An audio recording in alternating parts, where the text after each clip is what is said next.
My mother was very unhappy when I started taking lessons.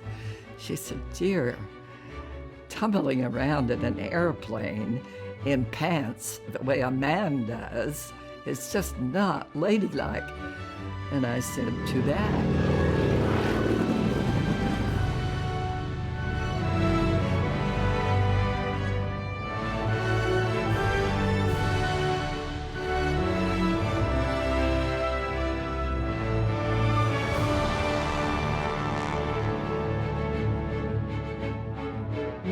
We did every job, every mission that the male pilots did except one, and that was combat. We did everything else.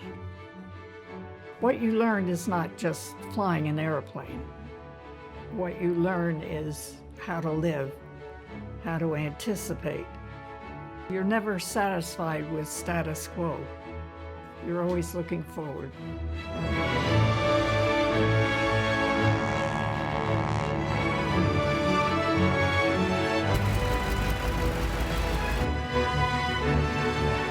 I just want people to know about, especially the young people, that there are goals that are so attainable if they go after them.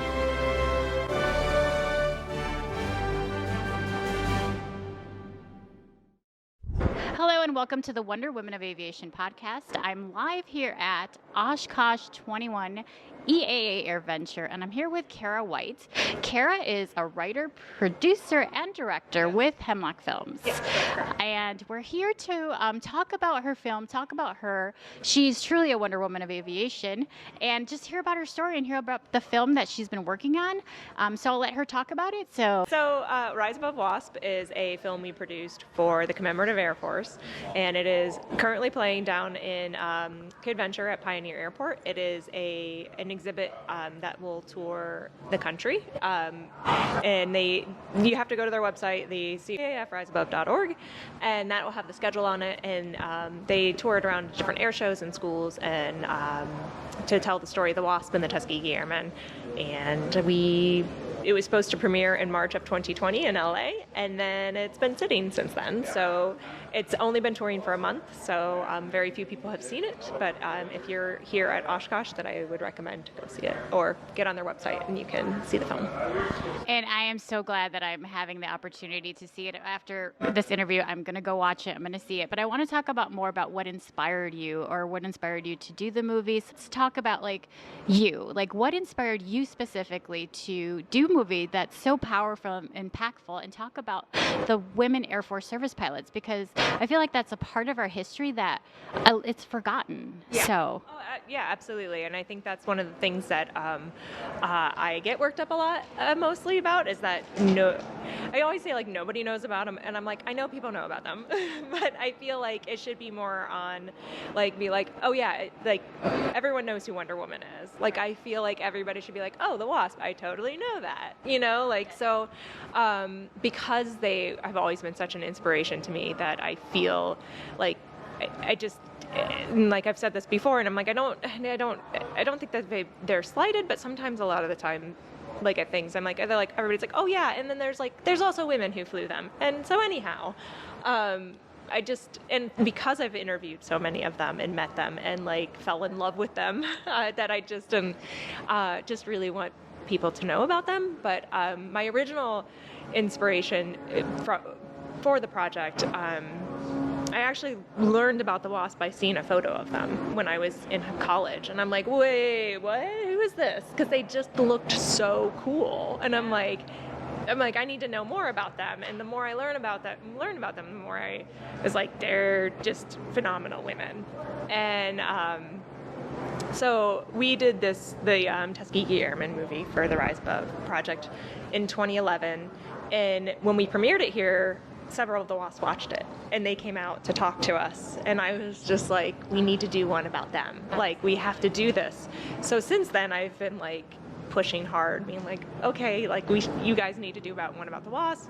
And I know funding is always a difficult thing, so it took them a while, but this project that we worked on took us 3 years we've been working on this. We started interviewing the Wasp 3 years ago, and then built the project around that. And now that I'm on camera, my shirt is a quote from one of the ladies we interviewed. Okay. Because we asked her what her parents thought when she wanted to fly. And she's like, my dad was okay with it, but my mom told me it just wasn't ladylike. She's like, tumbling around in an airplane wearing pants is just not ladylike. And she's like, and I said, too bad. And she went and did. So I think it just perfectly sums up the theme of that movie, and that it's just like, you can't let somebody tell you what it is that you are meant to do. Because of the way you look or who you happen to be. So if you are interested or inspired to do or in something, then you should definitely go after that. So That's amazing and so inspiring. I too became obsessed with the Wasp and the Warbird era and Wonder Woman. Yeah. So I mean, Wonder Woman started in the 1940s. She was a powerful figure for women and feminism. So I think the Wasp go hand in hand with that ideology. I do want to talk a little bit more about the women that you interviewed. So I know I'm not sure how many Wasps are still out there. What type of personalities do they have? What if I were a woman in the 1940s?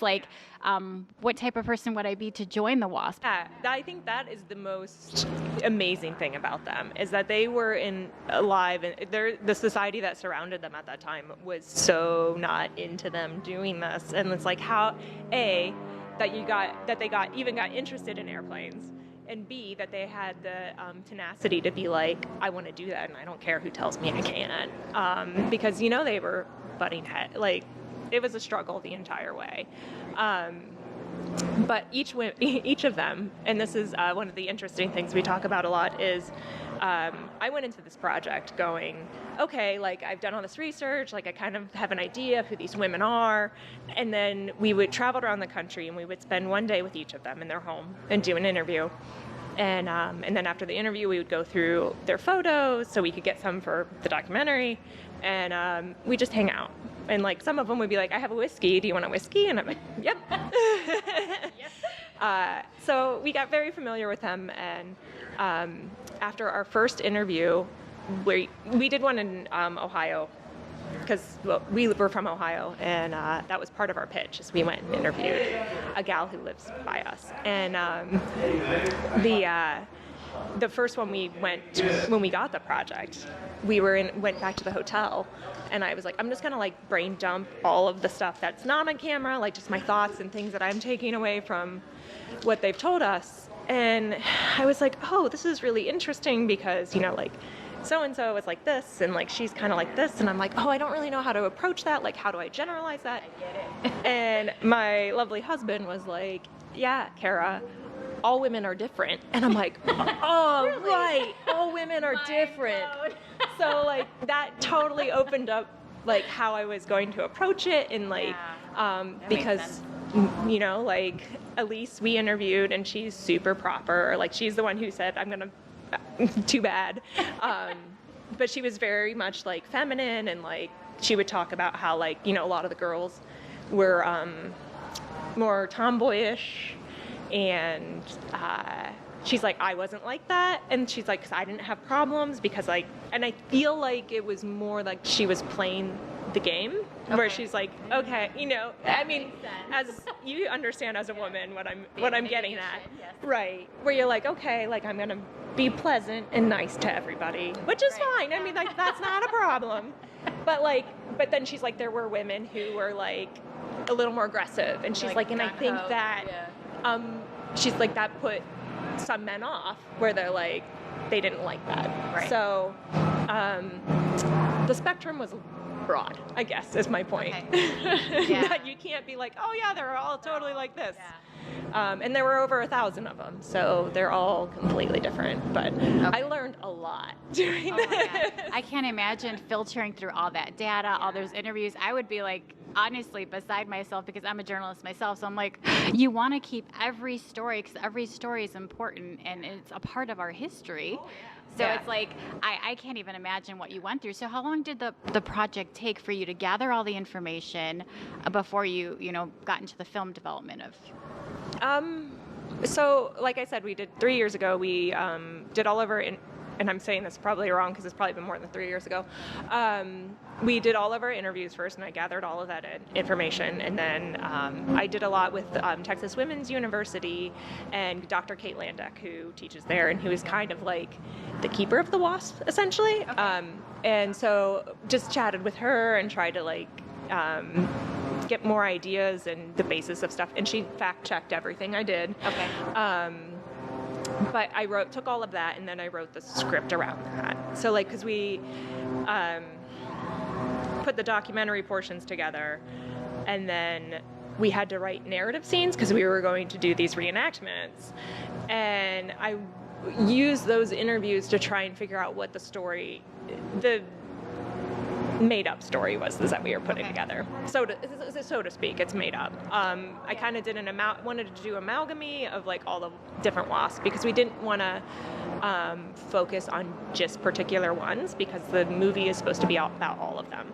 Right. And while we do have a specific story that it ends with the B-29, which was Dora and Dottie flew that, but I didn't want it to just be about Dora and Dottie. Right. Like, so we kind of just made an amalgamy, and then like we based the story. What happens in the movie is based off of all the interviews we read. Okay. So it's pretty close.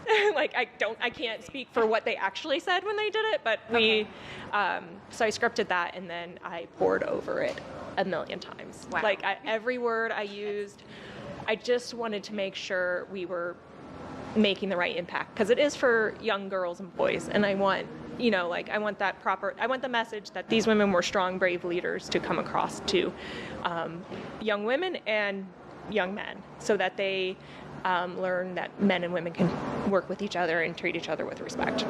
Like, I think it's just as important for boys to see that as the girls to see it. Oh, absolutely. So, I'm taking, my husband introduced me, Patrick, into the industry, but I'm taking him along the journey as well. So it's like, you're going to learn everything about the women Air Force service pilots, whether you like it or not. So, yeah, it truly does. And I thank you and I applaud you, because I've been looking at documentaries. I'm like, okay, this is very, it's great. It's part of history, but it's like, this movie speaks to the generation that we're all a part of now. You know, the millennials, the new generation, next generation of aviators, which, the way the cinematography is amazing. The costume design, even the characters I was reading more about, like the characters that you chose. You were very strategic in really pouring your heart into this movie. Yeah, absolutely. I would say that it's very much the most personal project I've ever made. I knew when we were awarded this project that I was like, we have a huge responsibility to tell this properly. And while there have been other documentaries done in the past, and they're great, but like this was specifically targeted at a younger generation. So I was like, I feel like that we have a chance to actually reach, if you just reach one kid, like you've done something. So I was like, I don't want to mess this up. And like, the Wasp haven't had their story told in this way. So I just really wanted to make sure we got it right. And my husband, Adam White, who does he's my director of photography. Like, he makes everything look beautiful. Amazing job. Yeah. And one of my dear friends, Amy Loria, did our costumes for us, because she does a lot of reenacting and works with the museum in Minnesota. So she also was like, I'm going to make sure this is proper. And I think she lost more sleep than I did, because she's like, oh my God, if I get something wrong. So while we were working on a very limited budget, we were able to pull a lot of stuff together, including the Liberty Aviation Museum, which is in Fort Clinton, Ohio, had a ton of repros of stuff. So they let us use their stuff for free, which was really nice, including the parachute. The vintage parachute, because those were hard to get. So we only had one. Oh my gosh, yeah, it takes a lot of time, energy, and resources. You have to be resourceful. So yeah, that's great that everyone pulled together for such a great, great cause. And again, I'm like obsessed with the Wasp, so thank you. I want to talk briefly about you because I know there's a little bit of a history also with yourself. I think there's a book that you wrote about your grandparents. Yeah. You want to talk a little bit more about that because I feel like it is a part of you, and I think that kind of goes hand in hand. Yeah. So I wrote a book called My Very Dearest Anna under my maiden name, which is Cara Martinelli, which I've also discussed changing it. I'm sure many women who are are professional are like, oh, but I did change it. But I wrote a book about my grandparents' letters to each other during World War II, and my grandfather and I were tight when I grew up. Like, he is absolutely my best friend. And that's why I'm even into airplanes. That's even why I'm into making movies, because we would just watch Turner Classic together. He taped because I grew up in the days of VCRs, so he taped everything for me, and I just had bookshelves of movies. So I was really interested in storytelling. And so he unfortunately was killed in 2006. And after he had passed on, all of his letters, my mom was like, you should have these. And I was like, yeah. And I was like, yeah, you're right, I should have these. But I felt guilty keeping them just for myself because we have a very close family and everybody loved him. So I was like, okay, well, at the very least, I'm gonna like photocopy these letters and give them to everybody. And the more I talked about it, more people were like, I want to read that. Yeah. So I ended up just developing that into recording all the stories he would tell me, because he was essentially my first documentary work. Because when I was 18 and I learned about all the stuff, because I didn't even know he was in World War II until I was in college. Wow. And I had a paper to write, and like he told me about that. So we would just sit and go pore over his scrapbooks and his photo albums, and he would just tell me the stories because I was interested in that. Right. So I kind of, for the book, I rewrote all that down and then assembled it with the letters, and then it's just kind of another one of my passion projects and just something that I did. And essentially it's a documentary in book form, but which is what books are. But yeah, no, that's great. I'm definitely going to pick that up. And where can people find your book? Or everything is available on Amazon. We used to have a site, and then we just moved it all to Amazon. So like all of our titles, we also made a TV show called The Restorers, which is available on digital. Flightcinema.com. We have several titles, so it's all available online. Some of it's streaming. Okay. Yeah. Some of it are on DVDs. Well, I want to thank you for taking the time. I just have one last question. If there was one message that you want your viewers to take from your movie, from your book, obviously you're involved in history of aviation, what would that be? Oh my gosh. I don't know. I think really just whatever your passion is, that whatever you're interested in, go for it. Don't let anybody discourage you because they think that you're not made to do that. I've seen so many inspirational stories from many different aspects of aviation, and I can't emphasize it enough. And like I tell my nieces this all the time, I'm like, never let anyone make you feel bad about yourself. So don't get discouraged. You can do it. Just do it. Yeah. That's what I'm doing. Yeah. Yep. Well, again, thank you. Thank you for taking the time. Thank you both for taking the time. For those of you that are at Oshkosh, make sure you go to the Kid Venture and watch the Rise Above Wasp movie. I highly, highly recommend it after speaking with her. And in general, like just learn about the women Air Force service pilots and also Tuskegee. Thank you for listening to the Wonder Woman of Aviation. Until next time.